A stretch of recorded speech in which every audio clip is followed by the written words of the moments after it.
Ah, il est fini. OK, go. Go, Mathilde.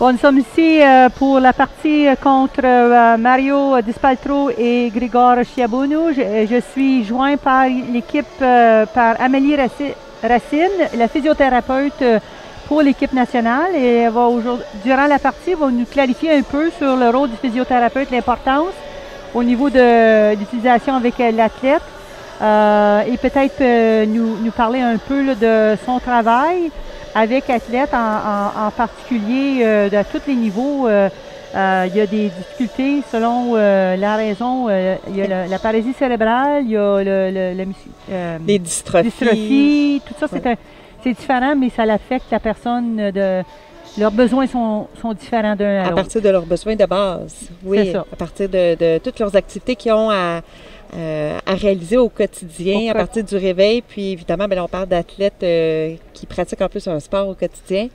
Alors, merci Monique. So we are here with the physiotherapist from the national team, Emily Racine. She's going to help us in clarifying some of the needs of the athletes, then some of the struggles that are real according to their disability. So we're going to still comment on the game, but you can make some comments, tu peux faire des commentaires au sujet de, à un moment donné, comme le positionnement de cet athlète-là en particulier, le tronc, voilà, comment ils utilisent leurs bras, comment ils utilisent la respiration, le contrôle de leur posture. Ça a tout un impact là, sur... à partir de leur concentration, de leur prise de décision. Hein. Faut qu'ils soient bien stabilisés physiquement pour être optimaux dans leur prise de décision, puis ensuite pour créer un bon lancer.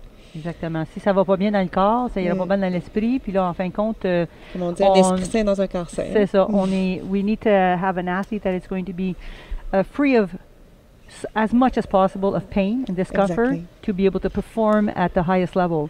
Yeah. And because this is a sport with a lot of repetitive movement, you will find that there are some areas in the body that are more prone to fatigue, and then when that muscle's fatigued, then it gets into the neck. Muscular tensions, pain. And also, you know, making sure they keep their strength. Garder leur force à un montant optimal. Il y a des athlètes qui doivent de façon journalière de travailler avec et contrer la spasticité qui fait que c'est épuisant. On n'a jamais un corps relax. Il y a toujours... Et en particulier avec des athlètes qui ont la paralysie cérébrale. Alors là, spécifiquement, on va parler de tonus, de spasticité, avec des athlètes comme on a présentement là, qui ont des dystrophies. On va parler souvent de variation de tonus. Est-ce qu'ils ont un tonus augmenté ou diminué? Donc, pour Marco, dans ce cas-ci que je connais, si on parle de tonus qui est diminué. Alors, il doit toujours fournir un peu plus d'effort qu'une autre personne qui a un tonus normal pour pouvoir produire un mouvement optimal à partir de son tronc. Alors, quand on parle de tonus, on parle d'abord du tronc, ça part de la zone axiale, donc le corps, là, ce qui se passe entre les hanches et les épaules, autrement dit, et qui implique les muscles de la respiration. Les muscles de la posture. Parce que dans le fond, si se fie seulement sur le pendule, l'épaule, c'est le plus petit muscle qui ne ferait probablement pas produire l'effort qui est nécessaire. Donc, c'est comme un autre sport. Hein? On dit aux athlètes, moi, je fais de l'entraînement en musculation et donc, pour faire mon bench press, j'ai pas juste travaillé, j'ai tout stabilisé, les omoplates à la bonne place. Et pour produire un bon potentiel de force. Alors moi aussi, je suis dans l'entraînement physique. Alors pour créer un bon potentiel de force, il faut d'abord stabiliser les core muscles, le tronc. À moins qu'on parle d'activité plus sur une base comme sur un ballon bossu ou un ballon où là, c'est instable, on ne va pas lui demander nécessairement de créer une grosse force. Non. Alors, si on fait le parallèle avec des athlètes qui sont en fauteuil roulant, évidemment, ça commence par leur positionnement. Les pieds. Est-ce que les pieds reposent bien sur une surface? Sinon, pour quelle raison? Puis, est-ce que ça nous permet, si les pieds sont instables, est-ce que c'est pour nous permettre une variation de posture qui peut être efficace? What I notice is some of the athletes that their feet are crossed and they're not stabilized there, so then the shot was not able to, they don't get any distance. Ils ne pouvaient pas avoir un lancer puissant. Ça, j'ai remarqué. Donc, effectivement. Là, puis des fois, on voit même il y a certains athlètes qu'on voit même le fauteuil basculer, là. OK. Well, we'll get back to the game here. Maybe it's a good intro for what we're trying to do. Ici, on a une belle première balle, vraiment bien couvert le cochonnet ici de notre ami Grégoire. Il a très bien joué ça. On va voir qu'est-ce que Marco... Oh. Out. Mais il va avec un gros lancer fort pour créer de l'espace, pour bouger les choses. Il a manqué la cible de peu et puis ça s'est retrouvé à l'extérieur. Oui. Parce que sinon, ça aurait été en puissance. That's a kind of ball that will force the opponent to use at least 2 balls to move or create a change. So that's the second ball. So he tried il the move. second one. Il a exposé le cochonnet de cette façon ici, un peu plus. Mais je ne suis pas inquiète pour ces deux joueurs-là. Marco, il est très, très fort dans sa stratégie, ça c'est certain. Il y a des très bonnes prises de décision. Donc là, si on regarde avec Marco, c'est c'est la dystrophie. Est-ce que c'est dégénératif? Oui, c'est une maladie dégénérative. Donc, Marco, pour une période de son histoire, il y a quelques années, il marchait. Oui. Mais ça fait longtemps qu'il baigne dans le milieu des sports en fauteuil roulant. Même avant de perdre la marche, il s'était déjà adapté au sport en fauteuil roulant. Entre autres, le tennis, le rugby, il en a fait beaucoup. Oui. Et puis, voilà, maintenant, il se consacre totalement au boccia. Alors, Marco a une hypotonie, si je reprends les termes que je parlais tantôt, une hypotonie du tronc et des ceintures qu'on appelle donc les épaules et les hanches. Donc, il a besoin de beaucoup de stabilisation. Par contre, Marco a développé beaucoup de force musculaire au fil des années. C'est grâce à sa pratique des sports qu'il a pu maintenir autant de force. Parce que si vous remarquez bien, le dossier de sa chaise est très court. Habituellement, quelqu'un qui aurait une dystrophie comme Marco présentement aurait besoin de beaucoup plus de stabilisation, mais oui. Alors, toute la force qu'il a développée au fil des années lui permet de, entre autres, avoir des lancers aussi forts malgré l'hypotonie. Donc, de là, il ne faut pas confondre hypotonie avec faiblesse musculaire, ça ne va pas nécessairement ensemble. On peut être hypotonique et fort, comme Marco. Mais c'est là qu'on voit, this is where we see the importance of remaining physically active.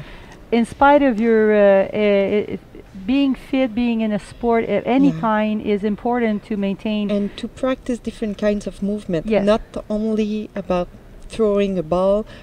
With Marco, we also practice different movements like cycling with his arms, hand cycling. Thank you. Yes.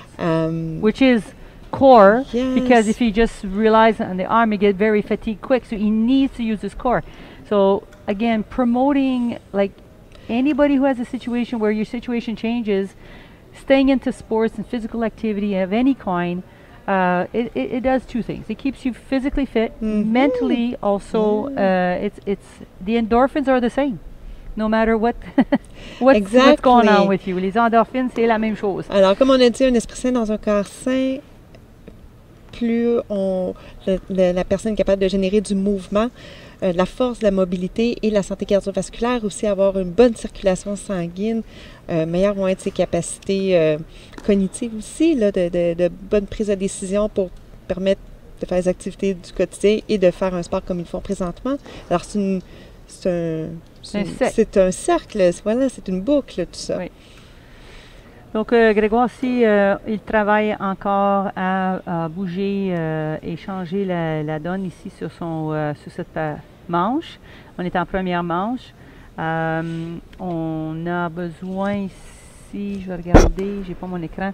Il y a quand même, il lui reste 4 balles pour pousser.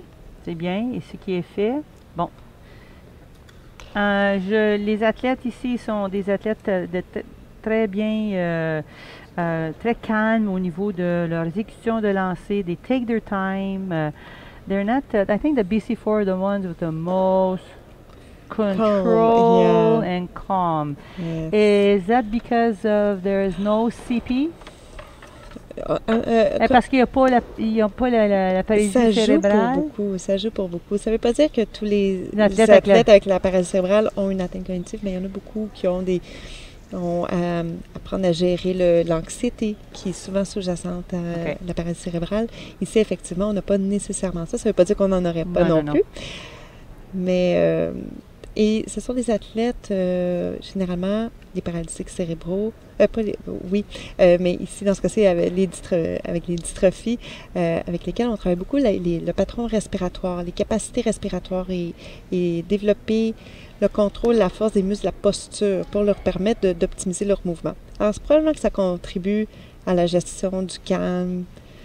Marco, entre autres, là, qui pratique beaucoup de respiration profonde, méditation, pour différents objectifs. Okay. Alors là, voici. On va voir qu'est-ce qu'il va pouvoir nous produire ici. Des miracles. Oh! Wow! Ça, ce lancer-là, on le voit assez souvent avec les BC4. This is a shot that they have mastered and developed, and so now it brings, obviously, Marco's ball is closer to the jack. It's literally on the jack. Tout à fait. On a une autre dimension du jeu au sol.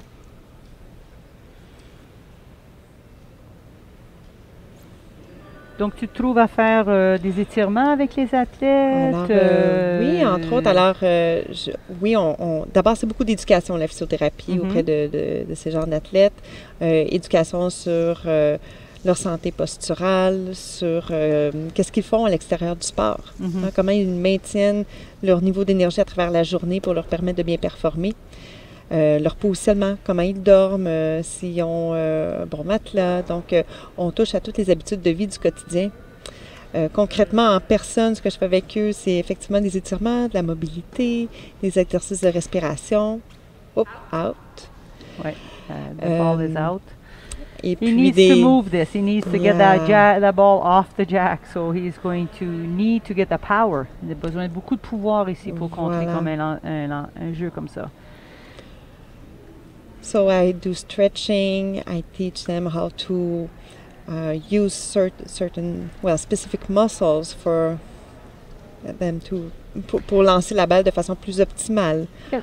Well, for example, I remember I went with a physiotherapist who I had to reconnect with the smallest little annoying muscle because I was experiencing shoulder pain.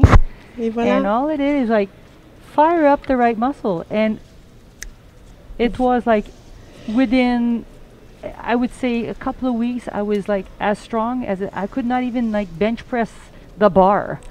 And then I went and I woke up these little back muscles and it was a miracle.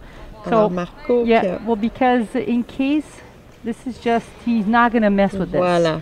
But he's not going to shoot his ball. Donc ici, il a décidé d'aller juste viser dans le carré parce que c'est une possibilité. Ça peut, si jamais qu'il y a une punition ou quoi que ce soit, ou le cochonnet est sorti. Et ça fait récolter 2 points. Il a récolté 2 points sur cette manche. Oui. Très bien. Alors oui, quand tu parlais là, de comment, sans réfléchir, créer un mouvement, ça nous semble tellement spontané, instinctif, facile. On n'y pense pas à tous les muscles, toutes les articulations, tous les ligaments qui sont impliqués, puis qu'effectivement, on peut avoir le contrôle sur chacun de ces petits muscles-là si on le travaille. C'est pas toujours nécessaire, mais dans le cas où on a besoin d'optimiser certains mouvements ou d'outrepasser une douleur ou quand on a un problème d'imbalance musculaire, donc un muscle qui travaille trop par rapport à un autre. Alors, on a besoin de porter attention, puis le physiothérapeute aide à ça, comment bien comprendre l'action musculaire. En fait, comment bien comprendre le corps, comment bien comprendre une douleur, un mouvement. Donc, il arrive des moments dans nos vies où, des fois, on a besoin d'être très, très spécifique. Très spécifique. Puis c'est ça que ça aide avec parce que ça nous ça aide des athlètes à dire, OK, isolés, parce que quand parfois, ils sont pendant longtemps, ils ont vécu avec la douleur, parce qu'ils vivent avec la douleur. These athletes often continuously have Not pain. all of them, but Some of lots. them. Yeah.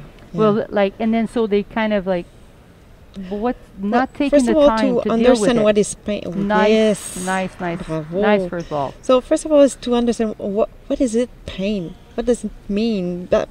Because usually we think that because you have pain, you there's certainly something that is irritated. On associe souvent la douleur à quelque chose d'irritable, une blessure. Ou puis en réalité, la douleur, c'est un système d'alarme pour notre corps. On regarde le coup ici. Oui, le coup Grégoire. Grégoire qui est nouveau dans le sport, mais il se débrouille très bien. Tu vois qu'il a un bon sens du sport, bon sens du jeu. Vraiment, là, il se débrouille très, très bien ici au tournoi. C'est sa première compétition aux nationaux, donc je sais qu'il y a quand même un bel exemple avec lui, avec son frère. Donc, non, je suis bien contente de voir. Ça fait 2 fois que je le regarde jouer, puis vraiment impressionné. Il vient de faire un très beau placement. C'est ça.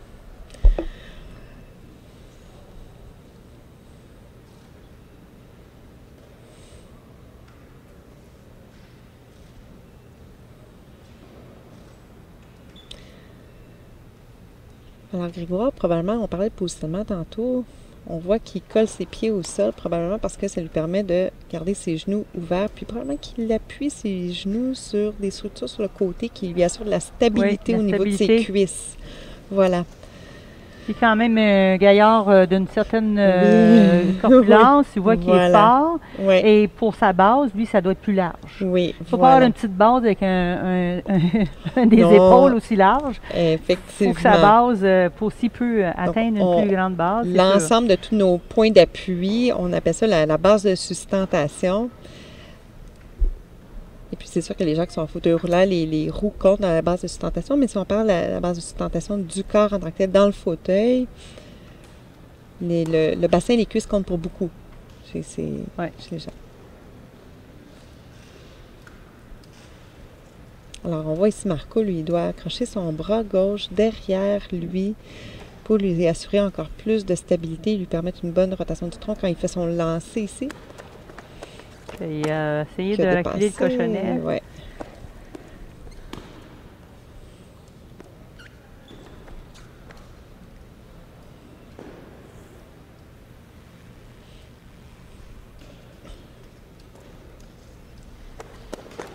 Bon. OK.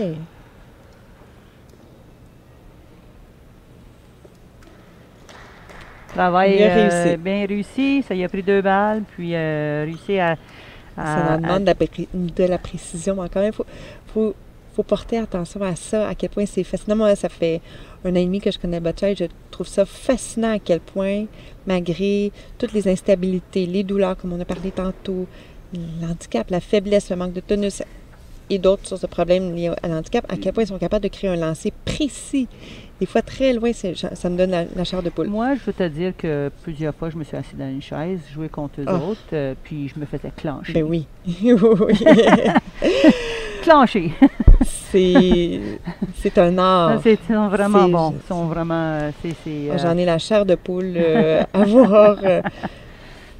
So we were saying how much they're coping with and dealing with so many body issues with stability and core, and they can successfully do these amazing shots.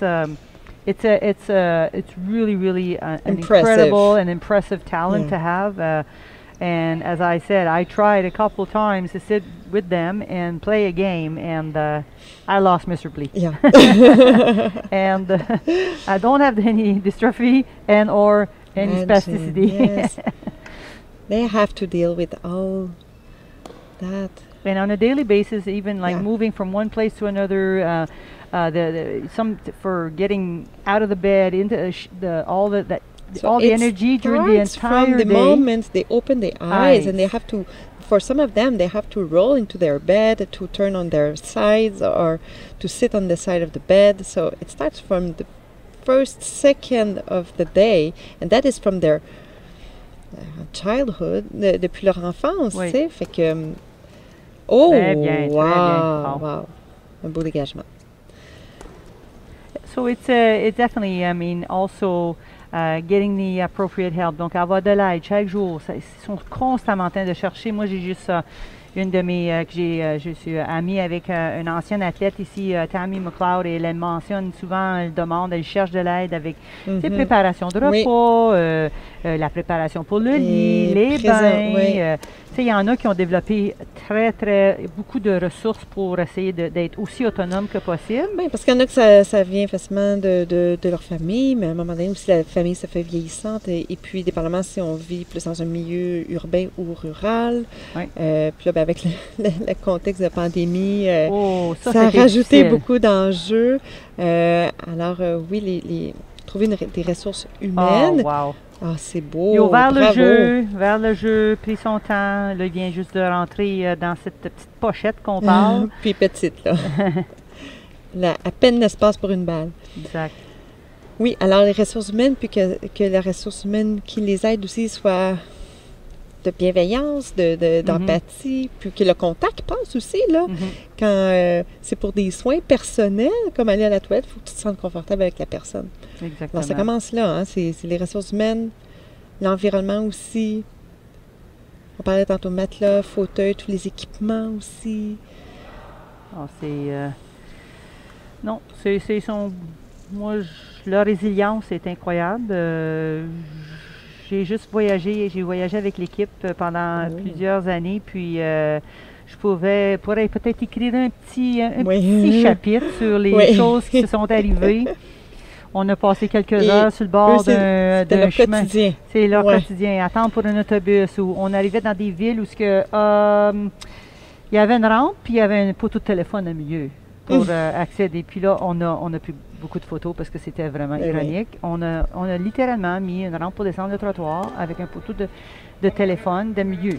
Il y a tellement d'incohérences comme ça. Effectivement, c'est à croire que des fois, il y a des adaptations qui sont créées juste pour les apparences, juste pour faire check. Oui, check. On a fait notre ville de façon J'ai collaboré. OK, donc ici, 2 points pour... un autre 2 points pour Marco. Wow. Qui prend une avance de 4. 2 autres, hein? C'est ça, 4. Ceci dit, comme tu as dit, Grégoire se débrouille très bien. Il fait des coups... tellement des bons coups. Très bien placés, bien réfléchis. Alors oui, on parlait de l'aménagement de l'environnement. J'ai collaboré, entre autres, pour créer des appartements adaptés. Puis, il y a des normes ministérielles présentement pour créer ces appartements-là, mais qui sont pas toujours réalistes par rapport au réel fonctionnement, ne serait-ce que de calculer la circonférence que crée un fauteuil roulant quand on tourne. Puis là, ça, c'est pour quelqu'un qui tourne sans problème de spasticité ou de tremblement. Mais imaginez quelqu'un qui fait des tremblements ou qui a des crises de panique, où il faut prévoir une circonférence plus grande. Alors, ce sont tous des aspects, créer des coins de porte, des coins de mur qui sont pas un angle à 90 degrés, plus en oblique pour faciliter les virages avec le fauteuil roulant, l'accessibilité des cabinets aussi. Alors, c'est beaucoup d'aspects à penser. On bâtit une belle cuisine avec l'armoire en haut là-bas, puis on n'a pas accès. Voilà. Puis pas parce que des normes sont bonnes pour un joueur, pour une personne qu'elles le sont pour d'autres. Alors, il y a toutes sortes de systèmes là, qui se créent présentement. Oh, mais ça, c'est intéressant. So, to be able to, like she says, you collaborated into the design of different adapted apartments for the athlete. And again, the adapted apartment it's not a clean slate for everybody. Different people will need different adaptation. And that takes a lot of funding. It takes a lot of time. And not everybody has that budget, but definitely it's something, the care of people to make sure that the quality of their lives is improved. That's the goal. Donc ici, encore une belle balle ici de Grégoire. Elle est laissée quand même exposée à Marco et Marco. Qui a facilement placé sa balle. Et, ça, c'est quelque chose qu'on ne peut pas faire avec Marco. Tu lui laisses pas un cochonnet, il va s'en occuper, il va le manger pour son dessert. Là, il est bien placé. Bien placé. Mais c'est ça, c'est le travail à faire. Hein? C'est l'expérience qui vient. Marco a tellement d'expérience. Exactement. Il est mentor pour beaucoup de Oh, jeunes oui. joueurs aussi. Tellement de bel puis- exemple Oui. de résilience. Lui, la promotion de ce sport, là, La je te promotion dis, du sport en général qu'il Oui. fait, parce que là, on aime le boccia, mais certaines autres personnes pourraient apprécier d'autres sports. Puis Marco fait pas de discrimination par rapport à ça. non. Il il veut parle que de tu tout. joues. Il veut il que les veut gens qu'on aient un s'implique. projet de vie puis que ce soit actif, c'est ça. Comme il l'a bien dit, si à son niveau d'âge il est toujours aussi actif, un bon moral, bien entouré, c'est en grande partie grâce au sport. Ah ben oui. Ben, ça s'applique Oh, oh. à Voilà, Plusieurs tout le personnes. monde finalement, Tout le monde. Mais spécialement ici, ça donne une occasion de sortir, de voir autre chose. Mais c'est parce qu'il va en déplacement, il va essayer de bouger des choses, donc un coup assez fort pour faire en sorte de essayer. dégager. Il faut créer de l'espace. Il va devoir avoir de l'audace pour oser faire des coups différents, c'est sûr. So that was a hard shot. He needs to make those hard shots in order to move things around, create some space, even so little space, but space he is able to maybe create an opportunity for him to score.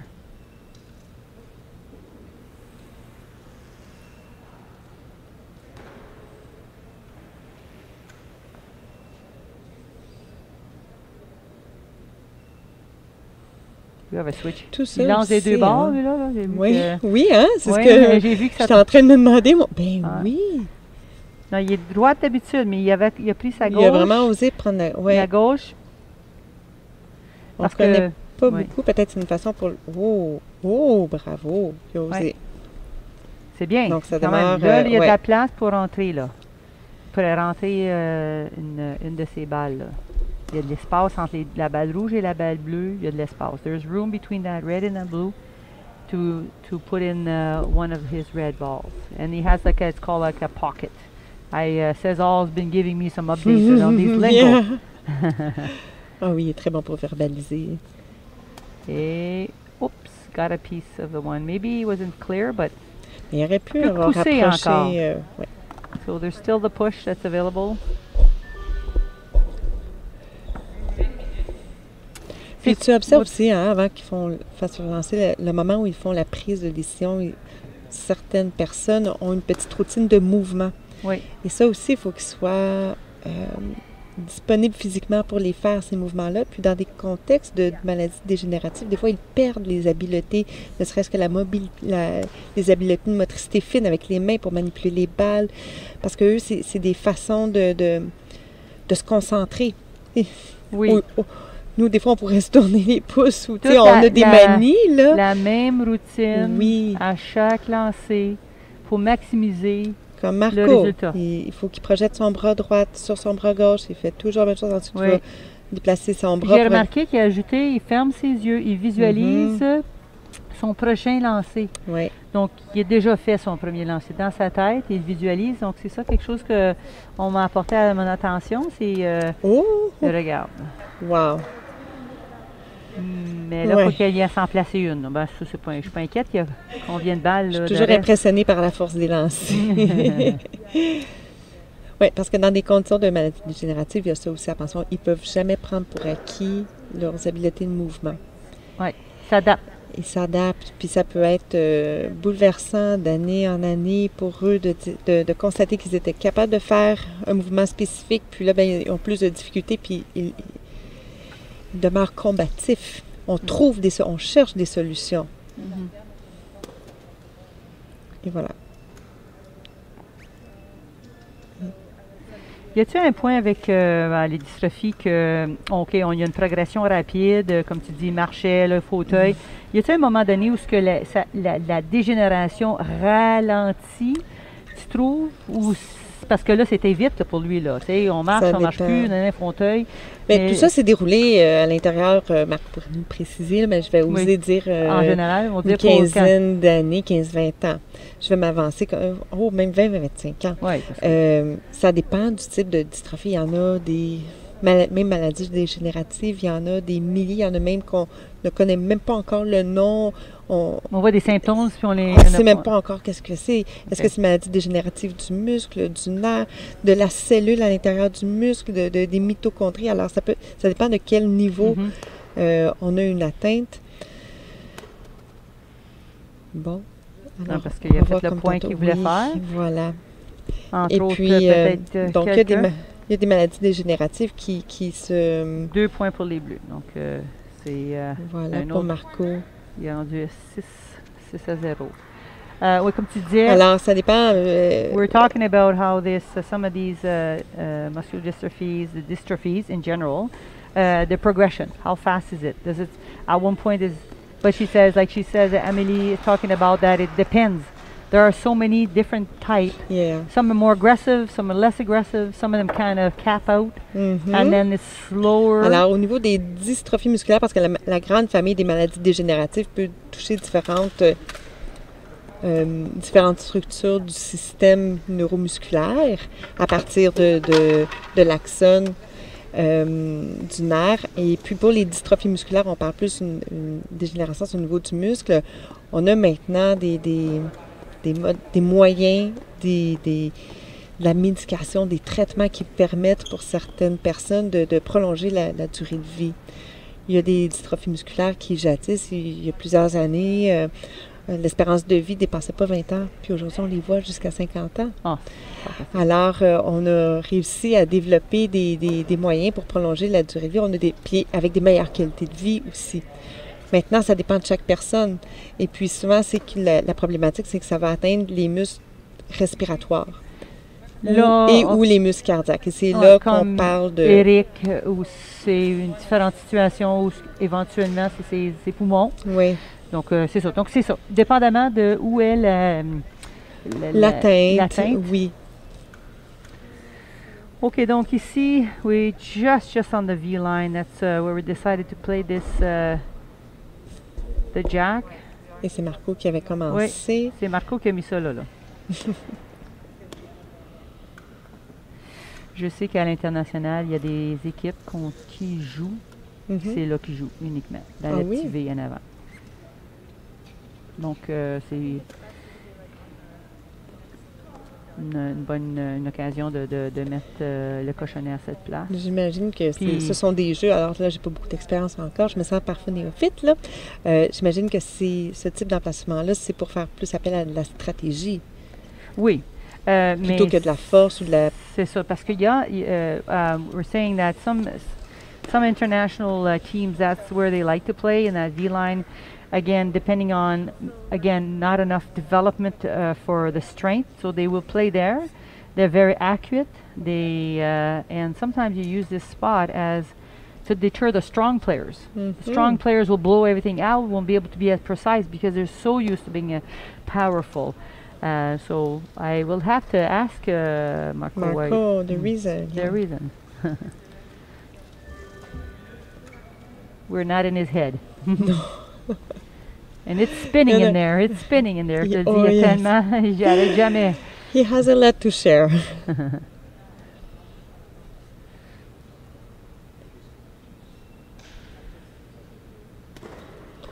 Comme vous pouvez voir aussi, d'autres trucs qu'on discute, que je discute avec les athlètes. Des fois, ils portent à leur bras Marco, je pense pas que ce soit un manchon compressif pour le moment. Je pense que ça crée juste une certaine... il y a un tissu autour du bras noir qui permet de bon, je pense que dans son cas, lui, c'est pour garder au chaud, mais certains autres, c'est pour un effet de compression. Alors, il y en a de plus en plus qui ont ça. C'est une question de confort. Puis c'est aussi pour assurer un meilleur tonus de leurs muscles, meilleure normalisation de leur tonus. Ça facilite aussi la circulation sanguine. Parce que parfois, there was athletes who complained about the temperature, the heat, too cold, gets them so tense. They couldn't even calm down. Et surtout mostly athletes that have spasticity. Yeah. Yes, they're the ones that they felt it the most. It's one of the factors that can increase their spasticity. We'd wrap them up in like big jackets and hoodies, and then create an issue where they would get hot and cold. Oui, parce qu'il y en a d'autres que ça va être la chaleur qui vont avoir de la difficulté à supporter aussi. So we have to have, ideally, the gyms are the worst. Ouais. This is a conference center where it don't feel like the draft that we get in the gym, because the gyms, gymnasiums tend to have the big airflow okay. need, right? And then they would create a lot of coolness, especially in the afternoon game, because they would get the cold air to circulate. OK. So back to the game here, we have an attempt to get in there. Oh, nice. To get in there behind. Mm-hmm. Yep. Good shot. One, two.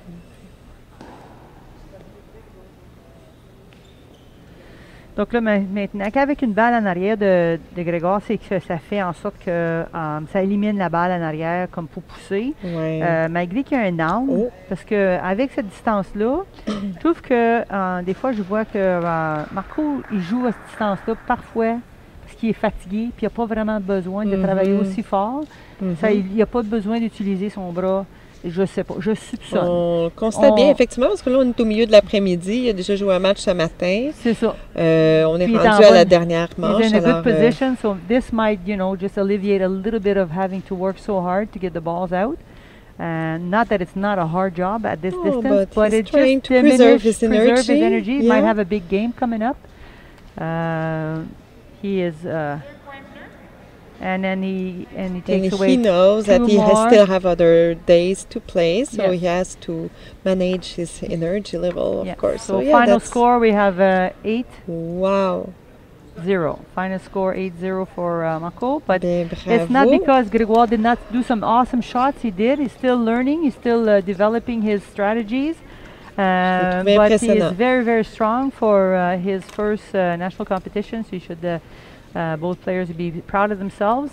Merci beaucoup, Amélie, pour exposer un petit peu les gens, faire comprendre un peu qu'est-ce qui se passe au niveau des athlètes, puis le travail en tant que physiothérapeute. C'était une première, espérant qu'il y en ait d'autres aussi, c'est que le début. Merci beaucoup. Merci à toi, merci beaucoup. Au revoir. Au revoir.